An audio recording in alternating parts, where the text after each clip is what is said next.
আজকে যেখান থেকে আমি শুরু করেছিলাম যে সাজা ঘোষণার দিকে একটু একটু করে এগোচ্ছে পুরো প্রক্রিয়াটা এবং দোষী সাব্যস্ত করা হয়েছে সঞ্জয় রায়কে।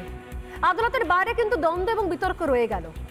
একটা জায়গাতে প্রশ্ন থেকে গেল অপরাধী কি একা সঞ্জয় না আরো অনেকে রয়েছে, তারা তাহলে কোথায়? নাকি অপরাধী যারা রয়েছে তারা কোনোভাবে কোনো না কোনো আইনের ফাঁকগুলো পার পেয়ে গেছে। সমস্ত রাজনৈতিক দলরাও তারা ময়দানে নেমেছেন। কেউ বলছেন লজেন্স দেওয়া হলো, কেউ বলছে সঞ্জয়কে বলির পাঠা করা হলো, সোশ্যাল মিডিয়ায় ভরে গেছে। কেউ বলছেন সঞ্জয়কে আরেকটা ধনঞ্জয় বানানো হলো, আর কেউ কেউ বলছেন এটা আংশিক বিচার। ওই ঘটনায় একমাত্র দোষী সঞ্জয় এখনো পর্যন্ত আদালতের কাছে যে তথ্য প্রমাণ এসছে তাতে বারবার সামনে চলে এসেছে। অথচ সঞ্জয় শেষবেলাতেও বলছে তাকে ফাঁসানো হয়েছে। কিন্তু আমাদের যে প্রশ্নগুলো, সেই প্রশ্নগুলোর উত্তর কি আমরা পেলাম?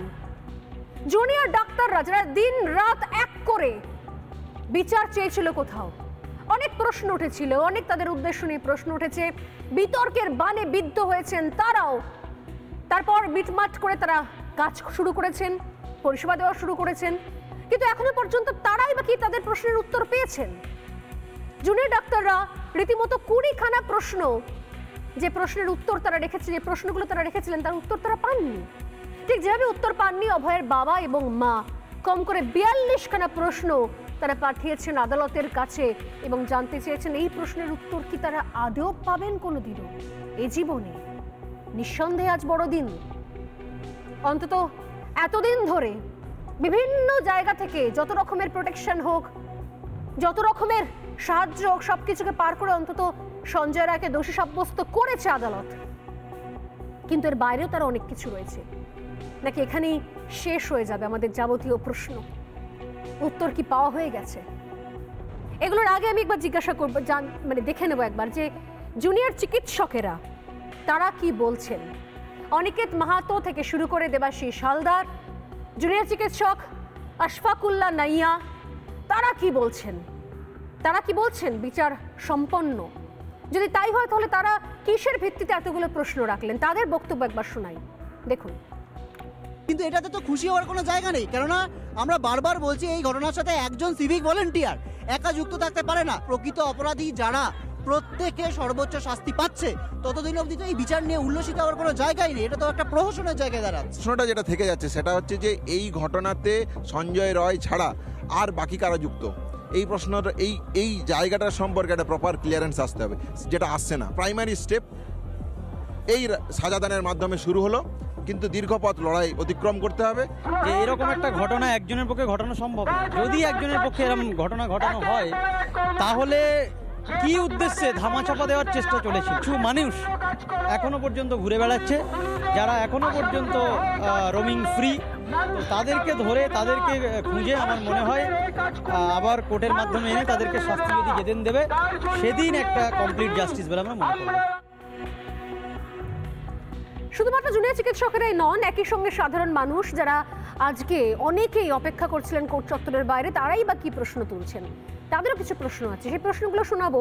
তবে তার আগে আমি একবার আলাপ করে নিই। এই মুহূর্তে আমার সঙ্গে স্টুডিওতে এই মুহূর্তে যারা রয়েছেন অভিনেত্রী এবং বিজেপি মুখপাত্র সর্বরী মুখার্জি, রয়েছেন আইনজীবী বিক্রম ব্যানার্জি এবং রয়েছেন অভিনেতা মোক্ষা, যারা শুরু থেকে অভয়া হত্যাকাণ্ড নিয়ে সরব থেকেছেন, প্রতিবাদ করেছেন, রাস্তায় নেমেছেন, ভুলে গিয়ে কেউ তার রাজনৈতিক অবস্থান, কেউ তার আইনজীবী হিসেবে অবস্থান, বা কেউ তার অভিনেত্রী হিসেবে অবস্থান।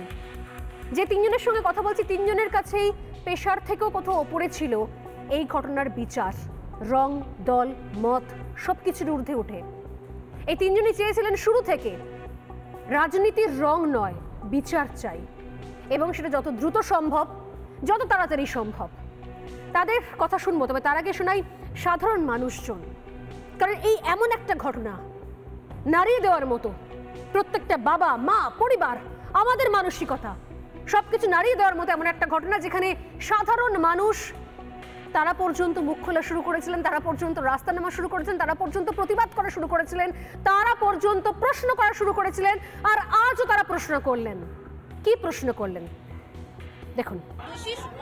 অনলি সঞ্জয় রায় এটা বলে দিয়েছে, এর পিছনে আরো অনেক লোক আছে, সেটা আমরা জেনেই ছাড়বো। যতদিন এটা আমরা জানতে পারি ততদিন আমাদের আন্দোলন চলবে। আমাদের সিকিউরিটির কথা, ও একটা ডাক্তার হয়, উনার যদি এইরকম হয় তাহলে আমরা তো সাধারণ মানুষ, আমরা তো ঘুরতে ফিরতে বেরোতে পারবো না।